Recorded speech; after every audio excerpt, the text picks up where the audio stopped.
All right, so good morning, everyone. I would like to welcome you to this very amazing session we will be having early on a Sunday morning. As you know, this is Dr. Joseph Shaules. He is a leading author and educator in language and intercultural communications.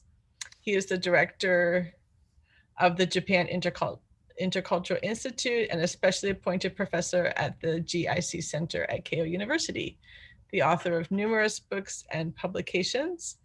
And it looks like he has prepared a wonderful interactive presentation for all of you this morning. All right, Dr. Shaules, over to you. Thank you very much, Catherine.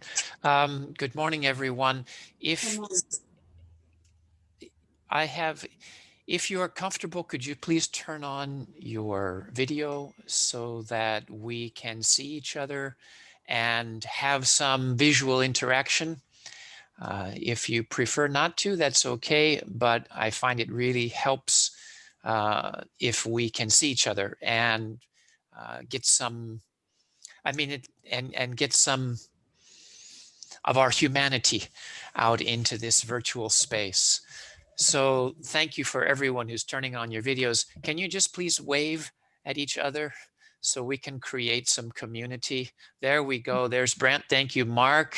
Nice to see you, Mark. Ellen, it's nice to see you, Ellen. And John, nice to see you, John. We've got another John. So we've got J-O-H-N and J-O-N, two Johns. Nice to see both of you.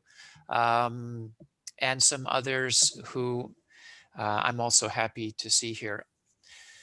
It's 9:30 on a Sunday morning, and you have all come to a long research theory oriented presentation. That means this is like a really hardcore group. So I'm impressed that all of you are here and very happy to spend this time with you. Let me share the screens for share my screen for just a moment. The topic of my talk today is motivation and resistance to language learning. And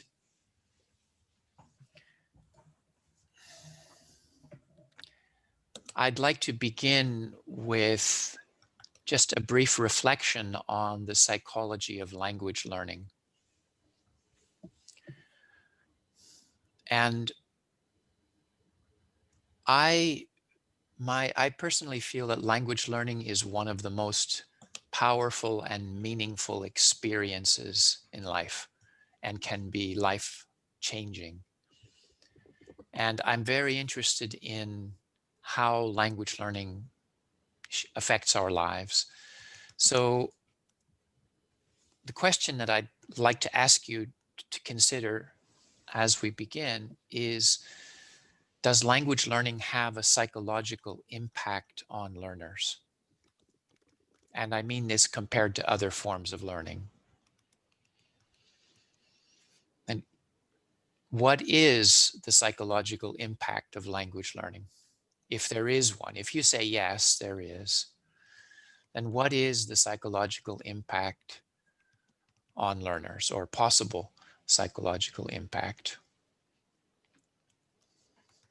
I'm really curious what you think about this question. I don't think it's a question most people explicitly ask, although we may feel it in our work. But if you have even a few words or a sentence about the psychological impact of language learning, could you write it in the chat window?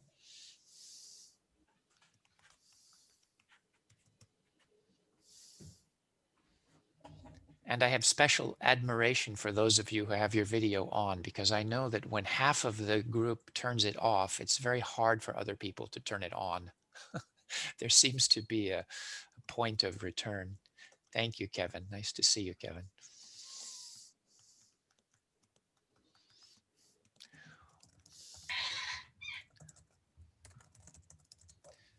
So what is the psychological impact of language learning?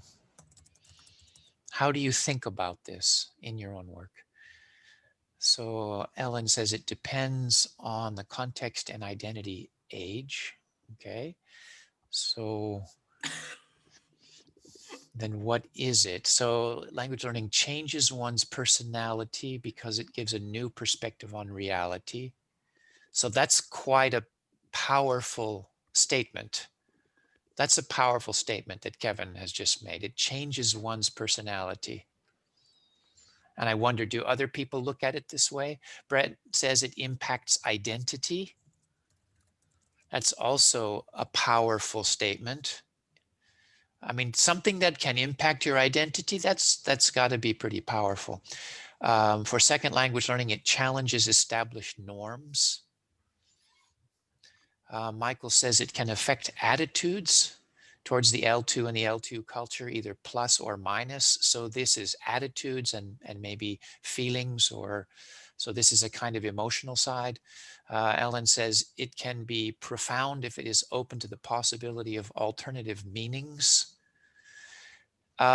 These are really powerful statements here about this potential psychological impact. And then we have when language comes emotion, and emotion with language comes emotion, and with emotion comes language. Okay, so Kyle is talking about this connection between language and emotion. Michael mentions motivation. So what Kyle said assumes that language and emotion are related, right? Assumes that there's a connection between language and learning and motivation and feeling. Greg talks about creating a space to explore outside one's own ideas of the world. Now, Greg's statement talks, was it, um, I'm sorry, Joyce was saying, talking about exploring. So exploring is an interesting metaphor to talk about language learning. Think about what that says about understanding the language learning process if we're using the metaphor of exploring. John says it allows people to develop additional or alternative perspectives and identities. Okay, this is really a great set of ideas about the psychological impact, and I want to thank you for sharing those. And I also look at language learning in this way as having a big effect. But I think that how you answer this question also depends on the way that you think of language learning and the assumptions that you have about language learning. And that if you assume that language learning is basically a process of acquiring something, mastering a linguistic code, or practicing linguistic skills, you'll tend to see it as a psychologically neutral process. Whereas if you think of language learning more as a growth process, that you will see it as something that's psychologically powerful. And in that sense, you would look more at language learning as a personal challenge, one that's transformative. Okay. And these different assumptions also affect pedagogy. If you have this acquisition assumption, then you tend to see, then in your syllabus, you'll tend to have knowledge and skill goals. You'll tend to want to evaluate primarily performance. You will focus on knowing the skill levels of your learners. You'll focus on giving linguistic feedback. But if you're focused more on growth, you'll tend to have growth and challenge goals, more personalized goals. You may evaluate engagement or effort rather than evaluating performance. You may focus on knowing the learner's relationship with the language rather than simply their ability to perform. And you may give motivational feedback. And this really affects how you see what you do in the classroom. Do you see yourself, if you look at language learning as acquisition, you tend to look at yourself more as an expert. Whereas if you're focused more on growth, you tend to see yourself more as a counselor.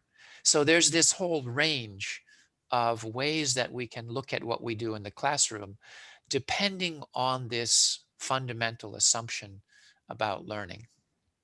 And I'm curious, if you think about your own teaching, if you have to divide what you do, how you spend your time, if you had to divide these 4 categories into 100, and how much of your energy is going to being an expert, how much is going to being a manager, how much is going to being a coach, how much is going to be a counselor, how would you divide this in your own teaching?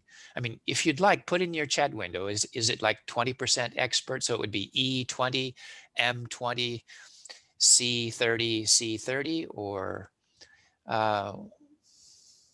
what would you say for you, your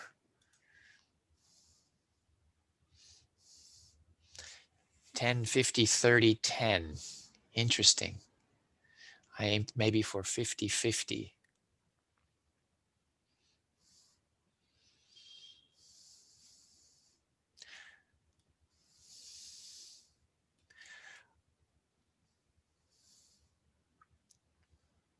Flexible.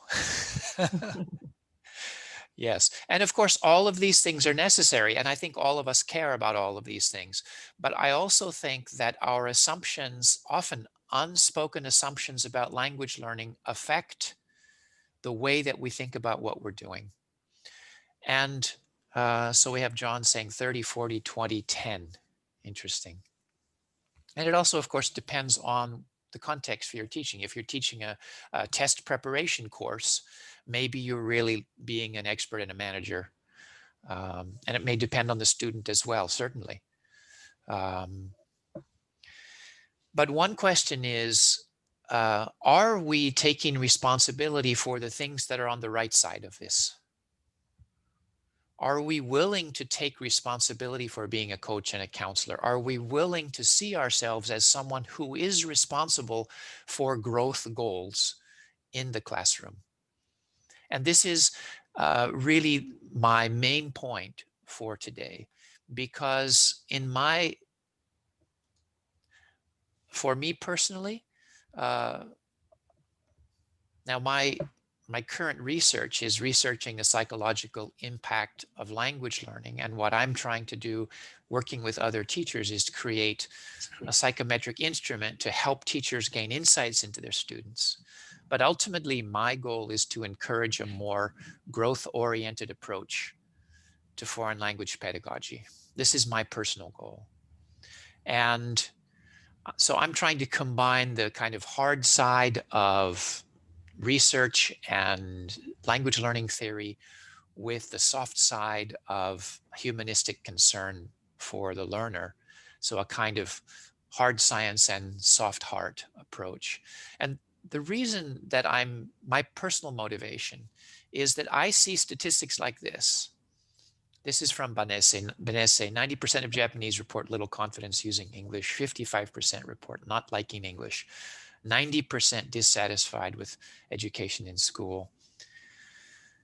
Motivation starts high, drops sharply by high school. 70% of high school students report they are indifferent or don't like English. For me, this is a tragedy. For me, language learning is potentially a positive, powerful, transformative, life-changing experience.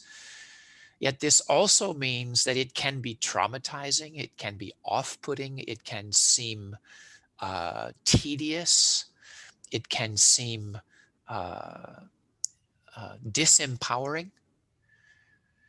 And I believe that that's a tragedy. If the result of language education is this kind of psychological impact. So I measure success in terms of psychological impact, not in terms of performance. Because someone can have a limited ability to use language and still have a positive experience with it. And what I see in my teaching is that the psychology of motivation, the psychology of language learning is highly complex. And some very common examples, students show up and they have their homework, but it's sloppy and it's last minute. Are they motivated? Well, it's hard to say. They might be motivated simply by not wanting to get a bad grade, but are they engaged with learning? Or they say, I really want to learn English, but I feel lazy about studying. So what they're saying and what they're doing is different. So I see a lot of psychological complexity when I try to understand the psychological impact of learning. So for the last 5 years, I've been involved with a research project, I have 3 research collaborators, Gabriela Schmidt, Sumiko Miyafusa, and Robinson Fritz. And we had a Ministry of Education supported research project to develop an instrument that would measure resistance and engagement. It's called the Linguaculture Motivation Profiler. And this is a copy of an article that we just published last year that talks about the creation of this instrument. And a copy of this article will be available. And at the end of this presentation, I'll give you the link for this article, and I'll give you a link for other things as well, or if you're interested in using this instrument. So what I'd like to do today is just briefly introduce the theory behind this instrument, the learning theory behind this instrument, some of the results that we're getting, and some of the implications that I see, and then hopefully have time for some discussion about what the implications of this view are. And so I've kind of given you some background. Let me just stop sharing for a minute. Are there any questions at this point about something that I've said? We have a few comments here. Does this data refer to English? So I think you're talking about this Benesse data. I'm not sure which of the particular statistics you're referring to. I have the references for that data if you're interested in it. It's mostly Benesse stuff. I teach junior high school students. They're very excited about English. Yeah, this is quite common. You see a high level of enthusiasm at certain points and then a sudden drop. Even teaching freshmen in university, you see after leaving high school, a lot of enthusiasm to start in the first year of university and then a change.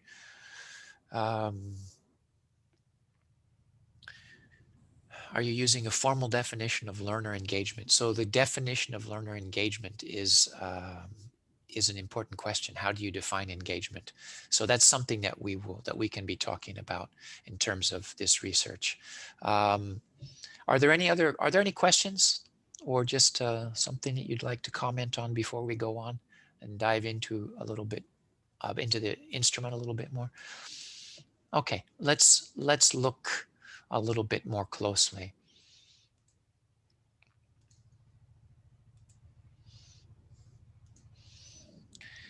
So this learning profiler tries to measure what we're calling resistance and engagement.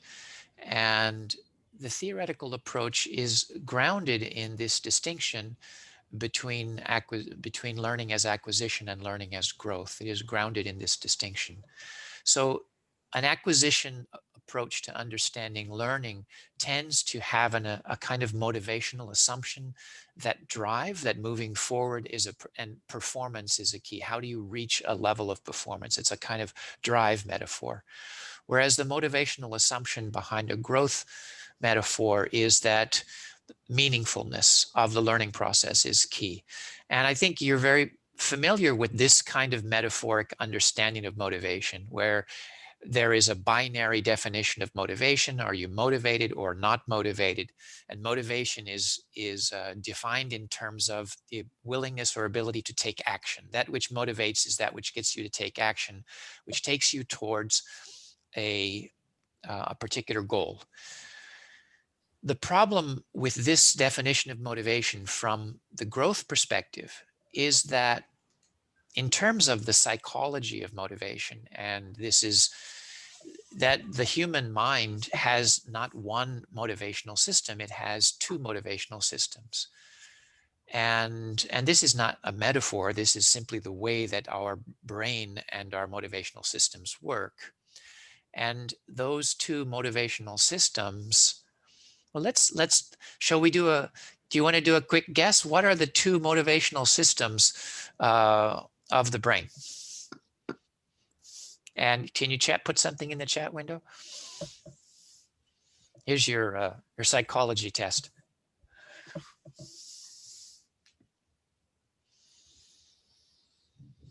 Internal, external, intrinsic, extrinsic, long and short term. Isn't this a great question?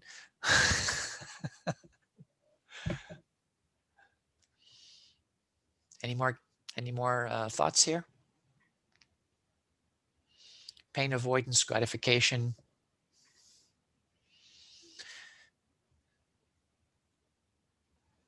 Dun, dun, dun, dun, dun, dun, dun, dun. So I've been living in Japan a long time, so it makes me very comfortable with silence. When I first came to Japan, as you know, I'm from North America, so after 3 seconds of silence, many North Americans get really uncomfortable. I was giving a presentation in Germany, and at the end of the presentation, one of the participants said, "I can tell you live in Japan." I said, "Well, really? How can you tell?" I said, "Well, you have a kind of Zen atmosphere." I said, "What do you mean I have a Zen atmosphere?" I said, "Well, sometimes you just stop and you are silent." And I realized, well, no, it's because my communication style has changed and I'm now comfortable with silence. And I also think that silence gives us some space, right? It gives us some space to digest. Um, Maybe Japanese people are more comfortable with Zoom due to silence. That's really an interesting question. That would be interesting if Western teachers were less comfortable with Zoom silence. Okay, let's get my Quaker college prepared me for silence. This is great. So let's get back to the question. A lot of people think internal, external, or extrinsic, intrinsic, but that's not the answer. Because both intrinsic and extrinsic motivations are concerned with getting something. They are both approach orientations. They are both approach orientations. The two orientations in terms of our evolutionary biology, our evolutionary psychology, are approach motivation and avoidance motivation, which makes sense in evolutionary perspectives. You know, approach is what gets what we want, and avoidance is what gets us away from bad things. And we know that these two systems are separate. And you know this from everyday life because you can want something and be afraid of it at the same time. You can want it and avoid it at the same time. You can want the apple that's on the branch, but be afraid to reach for it. Um, and but these two systems are largely ignored in second language acquisition research about motivation. That's not entirely true. There are some people, but what this implies is that motivation is complex. It involves two different operating systems, and that is how the theoretical foundation for our description of engagement and resistance in this research. And the theoretical model we've created uses this growth and integration metaphor, which assumes that a foreign language or foreign cultural experience, for that matter, is something which needs to be internalized into cognitive systems, and that can create both engagement, it can make us want to bring these in, or it can create resistance. And this is represented in terms of, this is represented theoretically with this formula where F represents the foreign patterns, and these foreign patterns can be cultural patterns or linguistic patterns, but they are fundamentally foreign patterns which impose adaptive demands on learners. An adaptive demand means that learning is effortful and it is disruptive. Unlike simply memorizing a phone number, which does not disrupt existing cognitive processes, learning a foreign language requires us to set aside existing forms of communication or cognitive processes and develop new ones. So Those foreign patterns impose adaptive demands on learners, and the learner responds with more or less acceptance to that, more or less openness to that. And this generates engagement and or resistance, contributing to positive and negative learning narratives and learning outcomes. So this is the theoretical construct that is being used to develop this, that was used to develop this instrument. I'll leave this on the screen for a minute. Are there any questions about this? And you can either unmute yourself or you can put something in the chat window.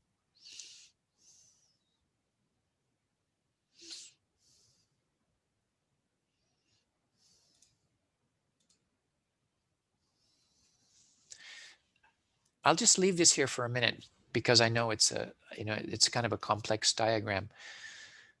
So one of the things that is a key to this view is that learning is not psychologically neutral. Language learning is not psychologically neutral. It is psychologically disruptive. So this implies that you either have a positive experience or a negative experience, or both. It can be both positive and negative, but it's not a neutral process. This implies psychological impact. And evidence from everyday life is that when we meet students who say that they're traumatized by English or by foreign language learning, this is a reflection of resistance. Another theoretical assumption is that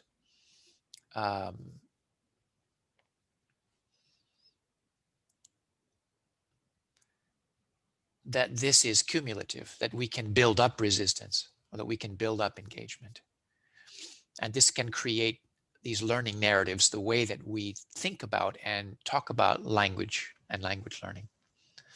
So let's see. The brain is a pattern matching machine. The new language is a new pattern. Any new pattern is disruptive. So why is language special? This is a great question. So the brain is a pattern matching machine, but linguistic patterns are not simply information. It's not simply a code. It is they are embodied patterns. And if you're interested in this topic, I can recommend reading, I particularly recommend work related to embodied simulation theory, which is work that looks at how language is embodied experientially, that the production of language itself is related to a simulated experience, not simply the manipulation of concepts. So this model is moving away from a cognitivist explanation of language, which looks at language simply as, or not simply as, but primarily as symbolic system, and looking at language as an embodied process. But this is a very core theoretical question about what is language. So John says, is amotivation resistance or just not entering the diagram at all? So resistance is defined as your reaction to the learning demand. So if you choose not to learn, if you choose not to take a language class, then maybe you're simply not entering into that demand. You're avoiding the demand. But if you're in a language class and the demands are being made of you and you choose to disengage, that's a form of resistance. You are creating a psychological barrier to prevent yourself from changing. Fundamentally, resistance is a desire to not change in the face of demands. And this happens when we're in a foreign environment as well. You can go to a foreign country and create a bubble around yourself so that you don't have to adapt to your foreign environment. So these questions, about the difference between resistance or amotivation, those are the kinds of theoretical questions we've been looking at with this research, and they are being discussed in a lot of detail. I will also give you a link to my latest book, which is a book-long treatment of the theory and thinking behind this model. So there's a lot of this stuff is dealt with in more detail. So Greg has a question about semiotics and embodied processes. And this is, maybe we can, I hope we'll have time to dig into this a little bit more. I'm feeling the need to get moving. So thank you for your questions. Let's look at what the constructs were for the instrument. And we did a series, we did factor analysis to create, to validate these constructs. And the constructs that were validated were resistance, mixed states, and engagement. Within resistance, there was a subcategory of distancing, avoiding, where was a category of value judgments about the self and value judgments about English or the language. Also, mixed states, which were multiple reactions and particularly contradictory reactions.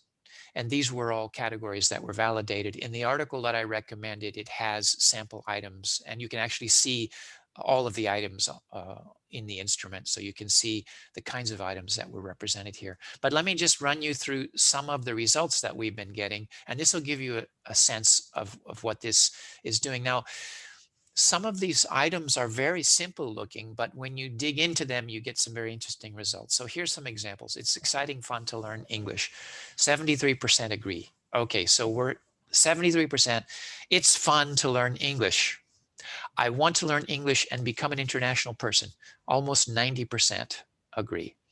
And these are both major and non-major English and other language learners. Also, we have a pretty large sample of German learners. I think studying English is interesting. 80% agree.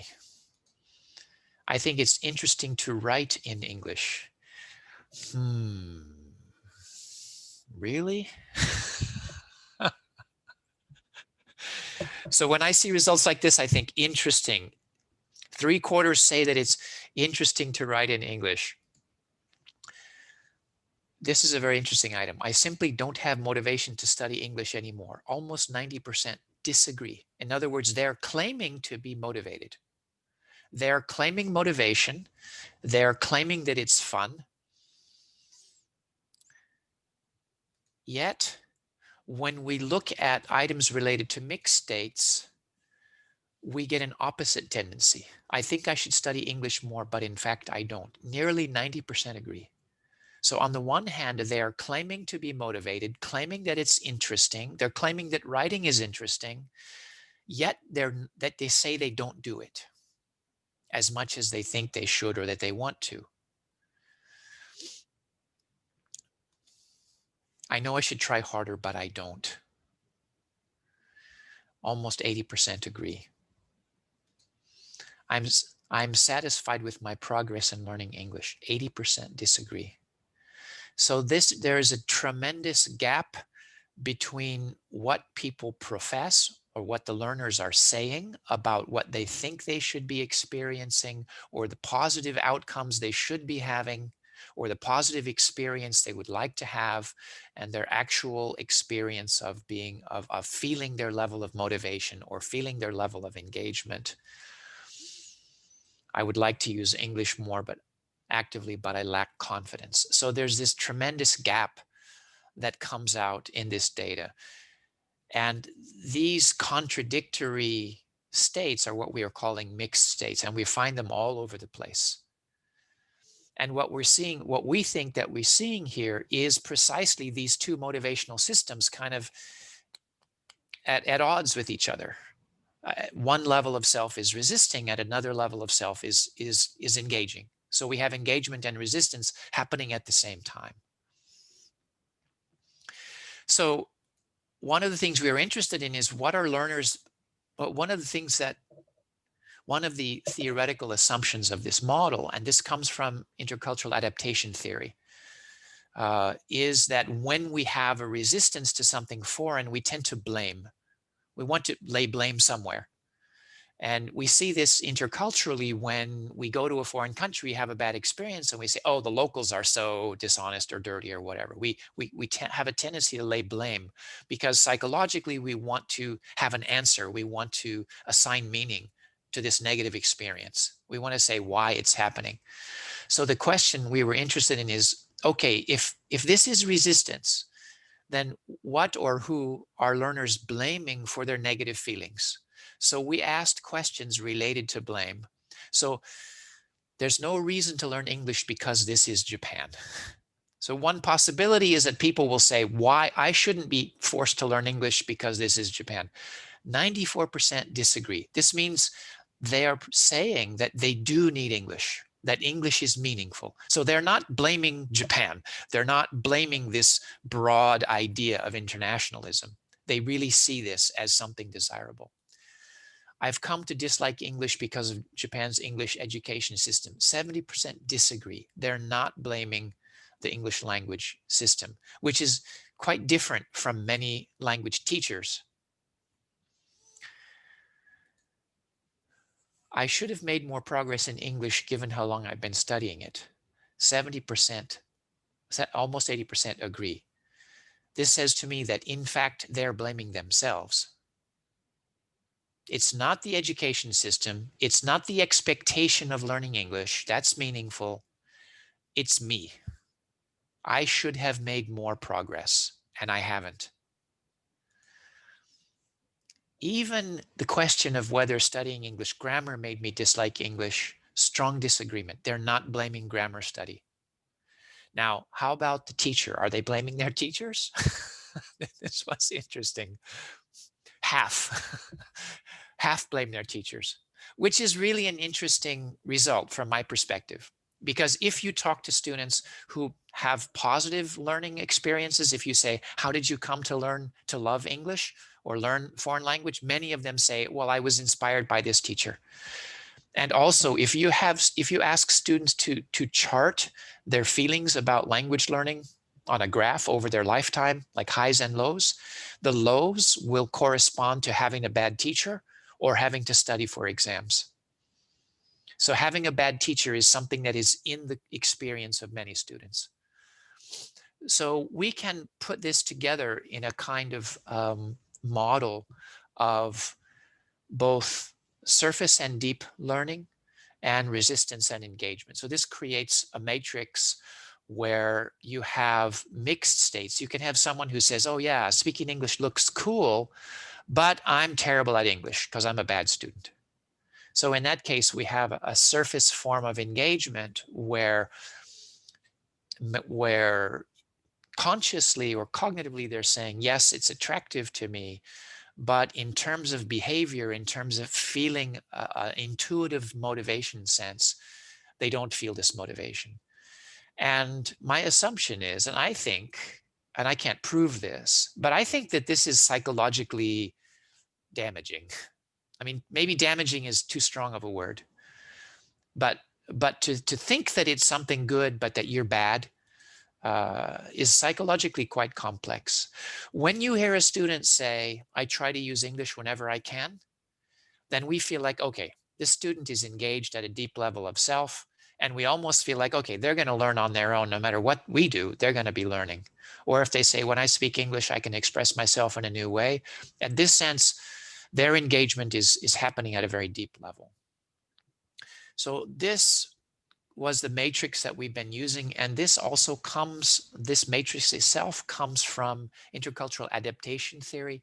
It originates with work in deep and surface adaptation to foreign environments. And these are some examples of statements, of learner statements here on the left. And I'll just let you look at this for a moment.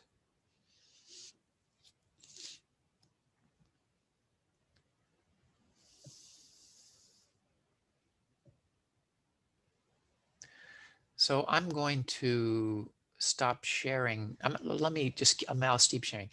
Let me stop here for just a moment to see if you have any questions or comments at this stage, now that I've introduced some of these results, and I've introduced something about the theory behind this model, any comments or questions? Either you can speak up, or if you have something in the chat window too, I can respond to that. I'm going to try to leave 10 minutes or at least at the end, so we can have a verbal discussion and not just exchange chat messages. Could you say a little bit about how I want to speak, but I'm not motivated to do my homework, as an example of surface engagement or deep resistance? So this surface and deep assumption is based on dual processing models of cognition, which distinguishes between more conscious processes, what Kahneman calls slow thinking, more conscious, reflective, attentive thinking processes, and what Kahneman calls fast thinking, which are more intuitive, embodied, uh, pattern-based processes. And it assumes that motivation is very closely related to intuitive processes. We can't consciously control our motivation, but the attentive mind does create motivational goals. It will like say, okay, I want to do this, and creates a mental plan for doing that. Whether our intuitive mind is on board is another question, which is why when I came to Japan, I said, well, if I want to learn kanji, so I've decided that I'm going to learn 2 kanji a day. And then for the first week, I kept my motivation. But after a week, I could not stay motivated to keep learning 2 kanji a day. So my conscious, attentive mind and my intuitive mind were at odds with each other. So this is where this distinction between I want to speak English, but I'm not motivated, or I'm not doing it. We're assuming that this is a kind of cognitive dissonance between different cognitive processes that are kind of at odds with each other. And we feel this, I really, you reach for that third piece of chocolate cake, and one part of you is like wanting it and the other part of you is saying no, or the opposite, like I really should be studying for this, I really should be doing this, but I'm not. So Marian says, this describes some of my overall life struggles. Totally, right? This is totally life struggles, right? But this is kind of, for me personally, this is kind of the point, that language learning is reflective of these larger life struggles. It is something that takes a lot of effort, but it can be deeply satisfying. But it takes a long-term holistic commitment to this deeper process. And that when we talk about language learning as primarily an information system or as a code, we miss out so much. So my goal with this research is to kind of shed light on this and then provide some tools for digging into this. Let's see. I think students have a knee-jerk reaction to I should study more. Because of cultural, is this Hansei? Hansei? Hansei is criminality. We teachers often have much in common with our students, yes. Yes, I think I should, I don't do. If you look in the educational psychology literature, you have more closely, things that are more closely related to this kind of psychological dynamic. So it's not that this is unheard of in SLA. Japanese students often say new things are muskashi. Yeah, and muskashi also can be a sign of resistance also, right? It can be a statement that I'm not going to engage with this. I have learned that students appreciate teachers being honest with their own struggles. Absolutely. And I think that Japanese teachers of English often have an advantage in this sense, that they are a learning role model and they are able to talk to learners in terms of the journey in a way that it's very difficult for someone who is modeling a language as a quote unquote native speaker. And it can also be harder for me as a first language speaker to know what it's like to grapple with English as a Japanese first language speaker. Okay, let me go on for just a couple more slides. I want to let you know that this instrument is available to anyone who wants to use it free of charge. And the way that it works is that you send me and my fellow researchers a link, you send us an email. And what we do is we create your own, it's basically using Google Forms where we create one for you. And this one is distinct for your class. And you then receive an individual link and a QR code. Then your students can use a cell phone to answer. And you can then immediately review the results with on Google Forms. And if you have multiple classes, you can request multiple links if you want to compare classes. And I have found that if you're really used to the instrument, you might be able to do it in real time. If you're less used to the instrument, it may be better to kind of look at the results and see how you want to use them within the class. In terms of how to use this, that my fellow researchers and I, we've been using it in different ways. We've been using it to create a kind of snapshot of learner resistance and engagement.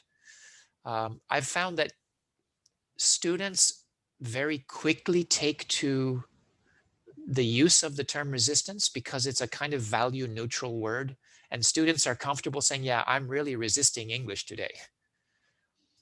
I've actually had learners chart their resistance engagement profile in each class over the semester, and they mark on one piece of paper, how are you on a scale of 5 to 1 on resistance, and then you connect the dots at the end of the semester, and you see this kind of up and down.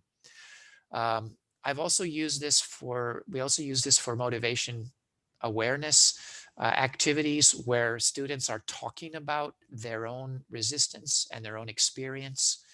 When I talked about charting your motivation, making a graph that charts your experience with learning, this is one of those activities. But this idea is that as you become aware of your own motivational dynamics, it creates learner autonomy. It helps learners be more focused on how to manage their own limited attention, how to manage their own motivational profile. It can also be used for needs analysis at the beginning of a semester.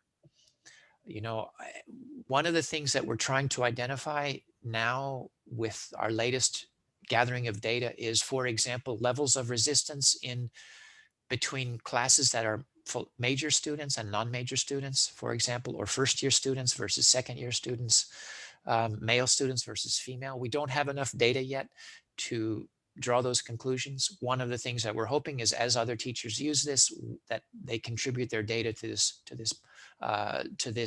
database, and then as a research tool to learn about specific groups of students or factors in learning. Who knows what other factors we might identify. So there are a lot of resources that I'm going to just put this into the chat window so that everyone will have it.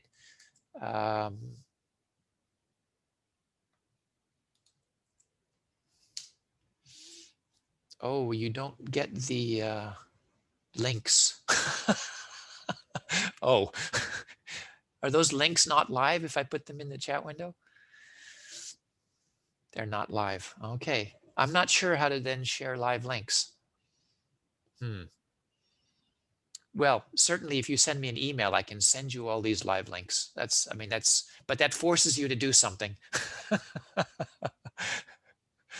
So you should like, here's my email address. If you do that as we speak, then you'll be sure to get all these links. So there's an article here that talks about this, and there's also, actually, I didn't link it here, but there's also an article written in Japanese So if you prefer an article that talks about this research written in Japanese, there's also one. Yes, and I can share the slides. So if you send me an email, I will share the slides. This book, downloading this book, Language, Culture, and the Embodied Mind, that's like a 10,000 yen book, but you can download it for free with this PDF. So you're welcome to do that. I have a podcast if you're interested. I'm also doing a lot of intercultural work. I'm also doing online learning through the Japan Intercultural Institute. So I invite you to check that out. So I'm going to stop sharing, and we have about 10 minutes left or a little bit less. And click on them, then send from the open browser page. Oh, so yeah, okay. let me see if I can send some of these links as we talk. I'll try and send some of the live links into the chat window, but I did want to leave a few minutes to leave some space for any comments. We've been doing stuff through the chat window, but let's just open this up for the last 7 or 8 minutes for any comments or questions that we have on. You've been very patient listening to me go on and on. So this is basically the things that I wanted to talk about today. So any questions or comments? Well, I've seen some other kinds of motivational scales and series of questions, and I can't remember the name of it right now, but there's like a 10 or 12 question kind of general motivation thing, not necessarily about learning in general, not about ESL. Did you use something like that as a model to come up with the questions that you ask on the LMS? We did look at different instruments, and there are a lot of instruments that try and identify factors of demotivation and factors of motivation. And so there are a lot of kind of general, do you have positive feelings about learning kind of items. And those items are pretty easy to create.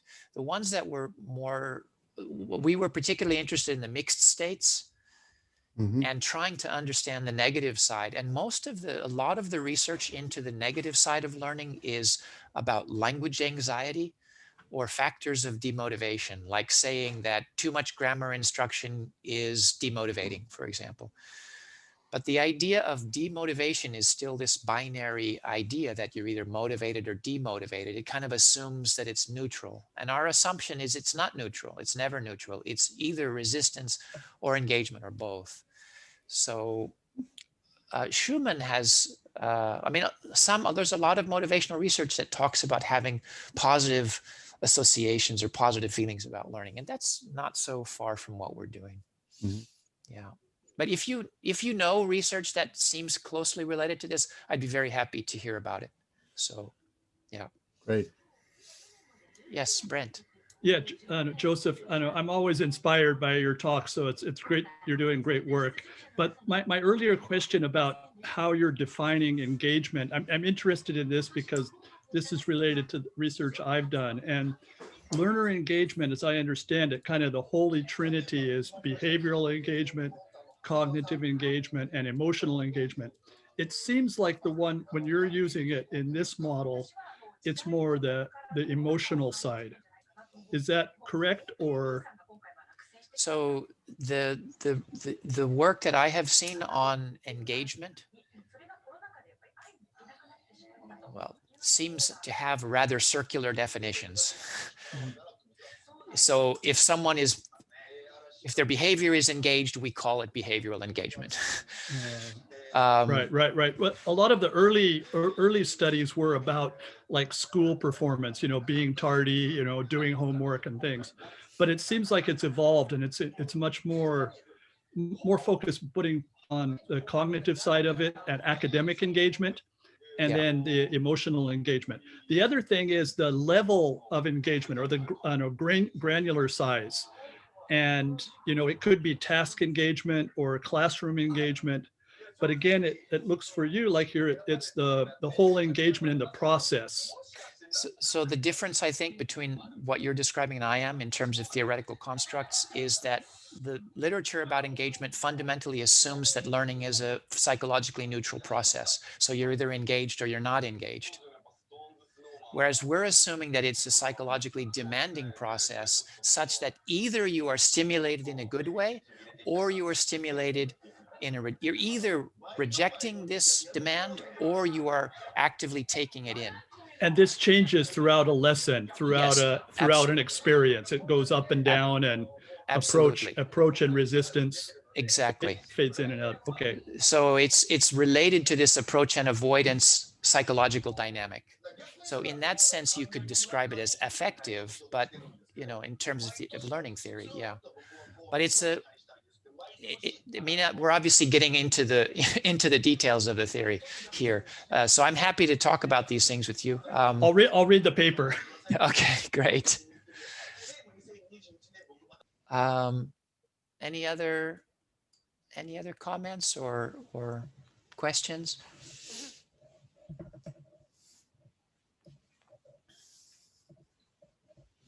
I have been, yes, Mark.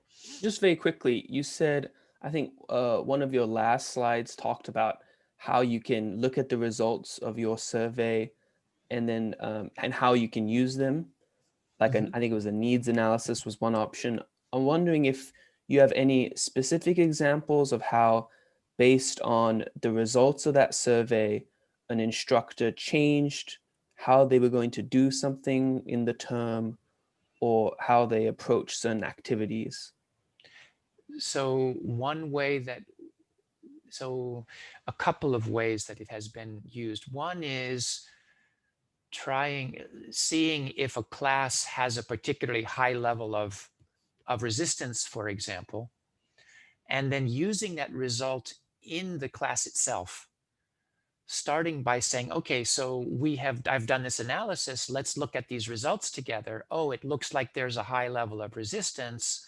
And then using that as part of in terms of kind of formative assessment, kind of giving, okay, so let's keep track of our motivation or our resistance and engagement throughout the semester, for example.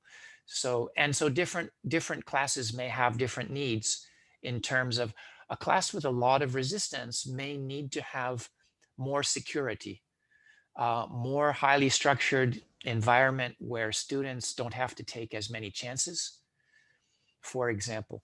Now, we can get a feeling for that often without needing to use an instrument, but this gives us it allows us to present this to the learners also. And I think that's really where the value is for the teachers who are using this. It's something that you can show the learners and say, okay, and learners are very interested in these questions when you say, why did you say this? Or what's your experience? And they're really interested to hear other people's experience as well. I don't know that we've had it such that, they used a different textbook. I mean, I don't think it's been adjusted to that level. And we're also assuming that these things change. It's very dynamic. So you may get a different result on a different day. So we're not trying to say that you're measuring the level of resistance at the beginning of the semester, and at the end of the semester, you're going to measure it again and see if you've reduced it. I think it's too dynamic for that to really be meaningful. Although some people like to think of it that way. I personally, it's not the way I look at it. Does that answer your question? I hope. Yeah. Okay, it does look like we are coming up to the end of our time. I do want to say, if people would like to continue these discussions, you can go to the Hangouts room. And from the Hangouts room, there are breakout rooms that will be specifically set for these participants or to discuss what's been going on in this session. So I wonder, are there different Hangout rooms, or there's one Hangout room, and then from that Hangout room, people go to breakout rooms. Okay, so if I go to the Hangout room, I can see if anybody wants to continue this, they can just join me. Yes, exactly. And then, okay, so what I will do is I will go to the Hangout room. Okay. And if anybody would like to continue this conversation, I would be very happy to do that. And I have not been able to post the links here in the chat window. I apologize for that. But again, if you send me an email address, I'll give you all of these links. So thank you so much. Sunday morning, heavy presentation. Here you are. That has been great. So thank you very much for coming. So I'd like to give you a round of applause. Thank you so much. This was a really great presentation early on a Sunday morning. So thank you so much. Thank you. Okay. Thanks very much. So I'll see anyone who'd like, I'll be in the Hangout room in just a minute or two.